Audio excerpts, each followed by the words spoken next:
Maganda ring gabi, ka-legit Darigans. Welcome back dito sa ating YouTube channel. Nandito na naman nga po ako, mga ka-OG si Gandara. Ang ka-legit Darigans po ninyo na maghahatid ng mga latest update and fresh happenings sa inyo. Hinggil sa TVJ and Legit Darigans. But before that, nais ko po muna i-shoutout ang masusugid po natin tayo sa baybay. Bilang pasasalamat sa walang sawa po ninyong pagsuporta at pakikinig parate sa atin pong mga daily updates. Kaya eto, wag na po nating patagalin pa mga ka-OG. Simulan po natin ang ating shoutout dito kay Miss April Cordero. Magandang gabi sa iyo, Miss April. Ayan, thank you sa pagsuporta parati sa ating YouTube channel.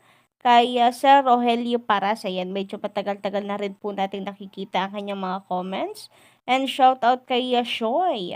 Mukhang ngayon ko lang po nabasa ang inyong pong pangalan, ano? So, welcome po dito sa ating YouTube channel kung bago lamang po kayo dito.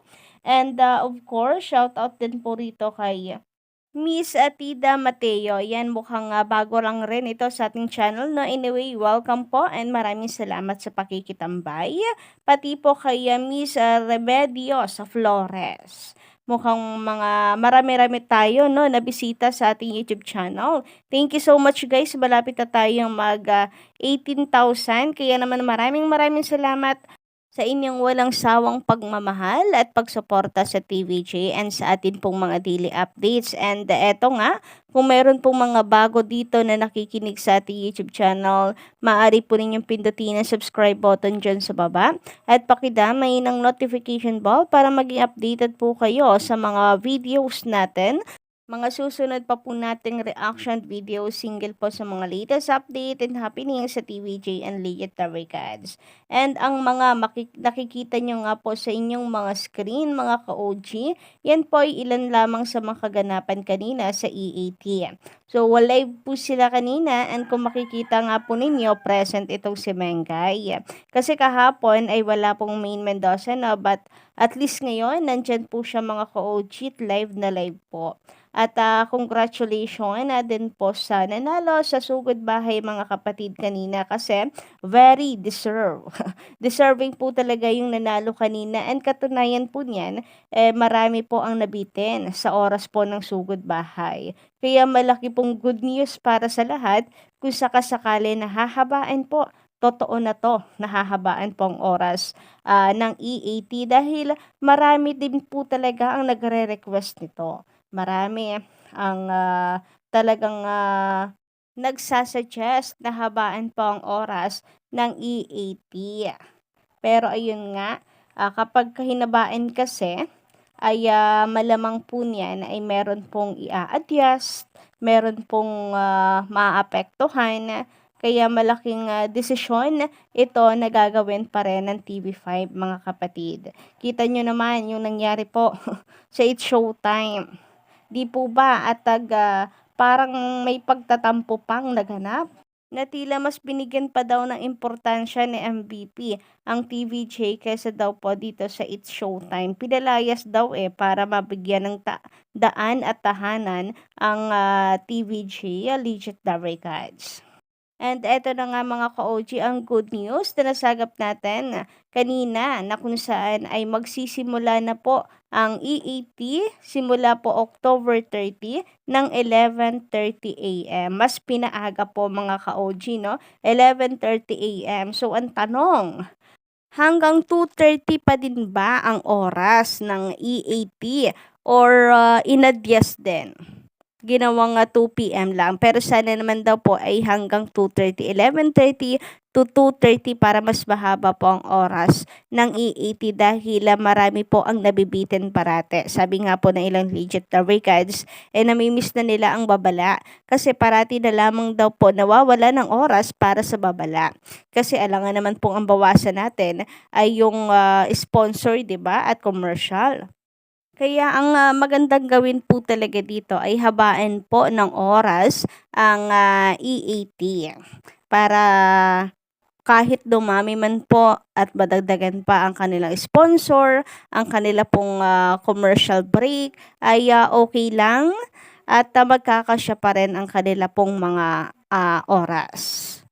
So, isa po ito sa good news para po sa ating lahat mga ka-OG. And katunayan nga niyan mula nung nakita po ito ng mga legit na Ricans, marami po ang tuwang-tuwa. Marami po ang masayang-masaya sa balitang ito kasi marami po talaga ang naghahangad, nagre-request na habaan ng oras ng EAT.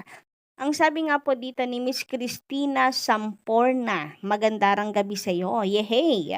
Ang saya-saya kasi palaging kulang ang oras at di na namin nakikita ang babala kasi kulang ang oras." O 'di ba? Marami din po talaga nakakamiss sa babala kasi kung tutuusin ay maganda pong segment ang babala. Marami ka pong matututunan at isa po itong asset ng TVJ kasi parati pong nagte-trending sa social media rin ang bawat episode po nito dahil nga sa iba't ibang kwento ng atin pong kapwa. Minsan may inspire ka, minsan ay maawa kayo no, sa pinagdaanan ng iba po nating mga kababayan. Kumbaga ay mapapa-thank you Lord na lamang po tayo dahil mapaparealize po sa atin kung gaano pa rin po tayo kaswerte. At kung tutuusin ay magaan pa ang mga problema natin kaysa sa pinagdadaanan po ng iba. Ginagawa lang po talaga nating komplikado kaya tayo puro reklamo.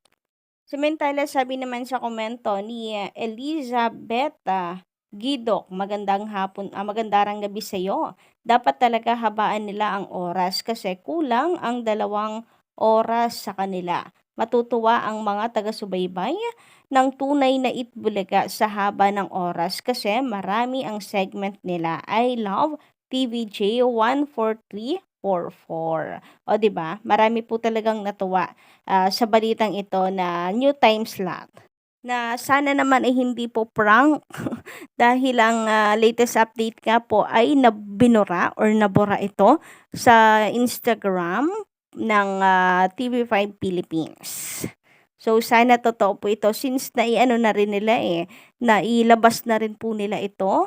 Kumbaga ay napaalam na rin nila sa mga tagahanga ng TVJ. At the same time ay nakita naman nila at makikita naman po nila kung ano ang epekto nito sa mga legit viewers. So kitang-kita naman po natin na masayang-masaya po sila ng mabalitaan ito. Kaya sana ituloy na po nila sa October 30 po magsisimula.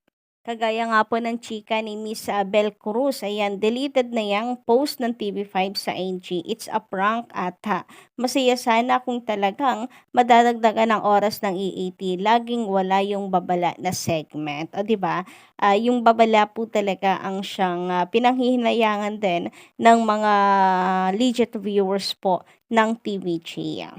Samantala, pag-usapan naman po natin ngayon mga ka-OG ang patungkol po dito sa iniingay sa social media ng dati pong Pro Tape Inc. or yung vlogger po, defender ng Tape Inc. na Itbulaga. So, 'di ba nga po ang balita natin ay papanig na siya sa TVJ. And eto nga po no, mukhang tatay do rin niya ang Tape Inc. dahil babaliktad po siya pupunta po siya sa side ng TVJ dahil parang napahiya sa akla at naitsapuwera si akla. Kaya ngayon lilipat na lamang po sa TVG. Halata po mga ka-OG na gustong-gusto lamang pong magpasikat. But anyway, kung totoo ito then welcome. Kung gawa-gawa lang at gusto lamang pong magpasikat ay wala siyang mapapala. Lalo lamang po niyang nilulubog yung sarili po niya. At eto nga po ang kanyang revelasyon hinggil po dito niya sa mga staff siguro, yung mga galamay nitong Tape Inc. or boss ng Tape Inc. Yung mga nag-o-organize para po sa mga tao sa studio, ganyan. So may ikwento po siyang tila isang baho po ng mga taga roon. Kaya sabi niya ay wala na daw pong saya sa tahanang pinakamasaya. Yan po yung kanyang mga maanghang na binitawan. At pinupunteriya niya yung tanod daw. Grabe tanod, bakit hindi man lang po bodyguard? Tanod talaga. Sabi nga niya dito shout out diyan sa tanod sa loob ng APT. Pinakita ko pa pangalan ko, naka-book ako para manood, ayaw niyo magpapasok. Shoutout din sa mga nag-organize ng GC at mga taong inilista. Asikasuhin niyo mga guest niyo, porke nakapasok na kayo. Ipit na ako, mukha na akong kaawa-awa doon sa gate. Animoy nagmamakaawa sa yung tanod ka. Yung iba pinapapasok mo.